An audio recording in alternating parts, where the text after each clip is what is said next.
trying. Look out.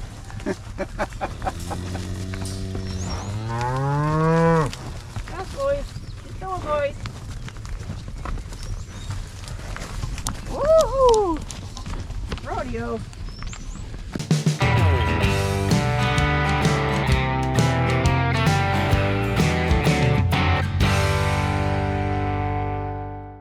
Good morning and welcome back to Rolling Hills Farm. It's in late May morning, and we're loading up the Honda with our fencing supplies.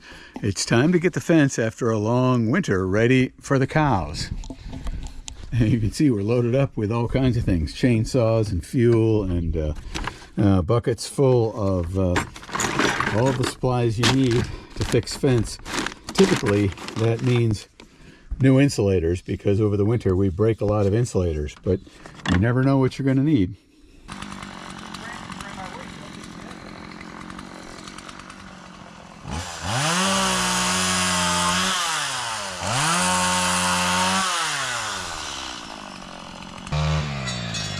The problem is usually not trees, but it's just brush that's grown up in the last year around all these fences.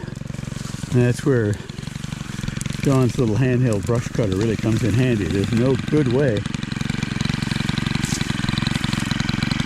to cut this kind of brush other than with this unit.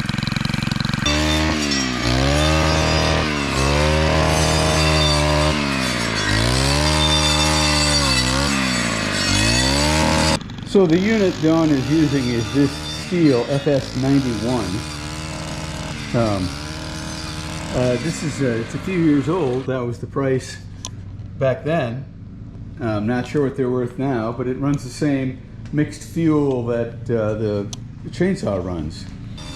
It's got a nice shoulder sling to carry it, a throttle, a hand throttle right here. But the really important part is this nice blade, and you can cut through some pretty serious brush with this blade. Now, it's not built for cutting trees, although you can see, I don't know how well you can see, I've just sharpened it. You can sharpen it with the same file we use on our chainsaw. This tool, with that reach, it's balanced fairly well. It's fairly light, a little bit noisy, but you can reach right underneath the fence, not damage the fence at all, and cut everything that's underneath it. And boy, you can get a lot of feet of fence done in a morning. We're not big fans of herbicides on this farm. A lot of people will just spray their fence lines with some nasty stuff that kills all this brush, and I know it'd be a lot easier if we sprayed rather than cutting mechanically, but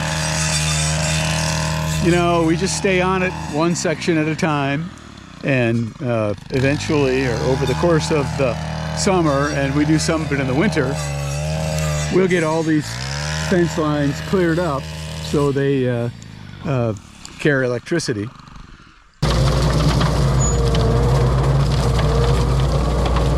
The greatest share of our fence line maintenance happens in the winter using the Kubota track loader and our large brush mower. This allows us to clear wide corridors along the fence lines of weeds and brush that have grown up to give greater access for the cows to get in there and do some of the fine work. Obviously, beneath the fence lines, well, that's still hand labor. So the thing I'm looking for as I check the fence line is to make sure that the wire is through the insulators and there's no missing insulators. Even in a winter where we didn't have much snow to pull off the wire and break the insulators, the deer run through here like crazy, and they'll knock off whole stretches of fence. You can see that trail right in there is a major deer trail right here, and they'll a lot of times sneak underneath the fence, but sometimes they go through it too.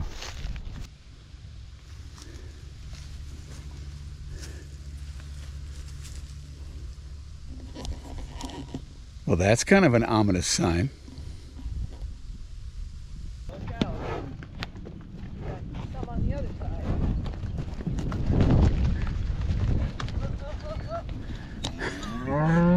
Wait a minute. Hey, hey, hey. Should have brought a club.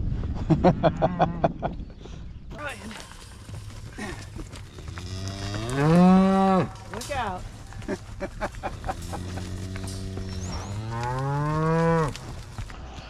This is our favorite time of the year for the cows, when you get them out on pasture. And pasture is sort of the natural state for a cow. They want to eat grass, and they do well on grass. It's really all they need. So we'll see these calves grow an amazing amount in the coming weeks as this lush June pasture provides all the food these guys want. And especially now, before the flies are out, this will be these cows' favorite time out here.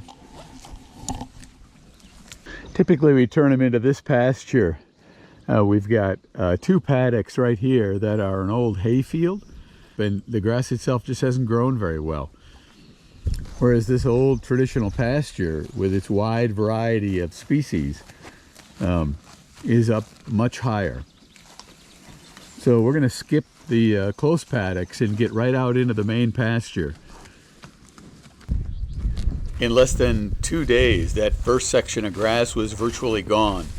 Neighbors brought over a bucket of lawn clippings, and the cows were excited. You want some? You want some more? Want some more? They act like they're starving. Come here, love. She's being patient. Hey.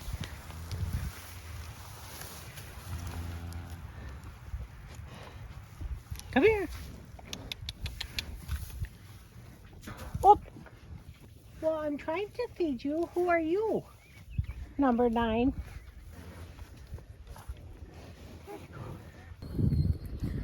Time to go into fresh pasture.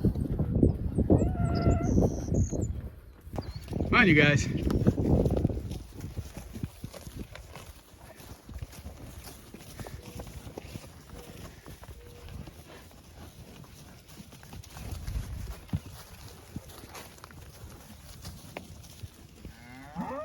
Boy, there's nothing like fresh pasture day for the cows. They get pretty excited when they go into a new paddock. We rotate them every couple of days in the spring so we don't use up too much pasture.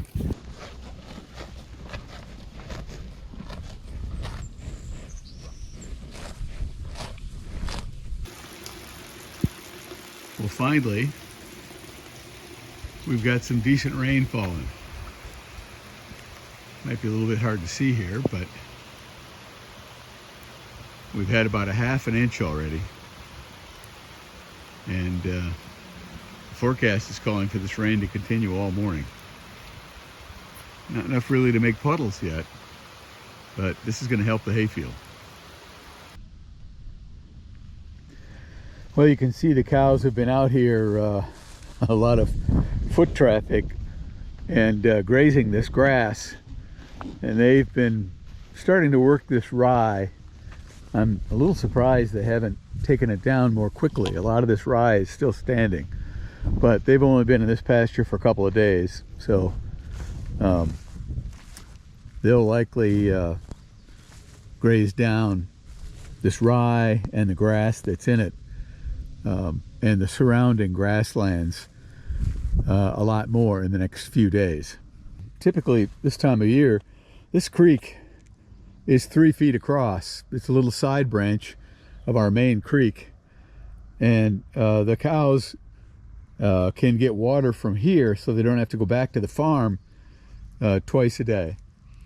But there's really not much water.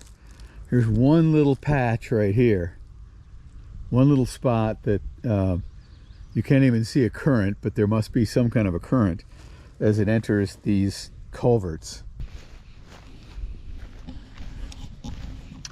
Well, the toughest part of the summer is yet to come.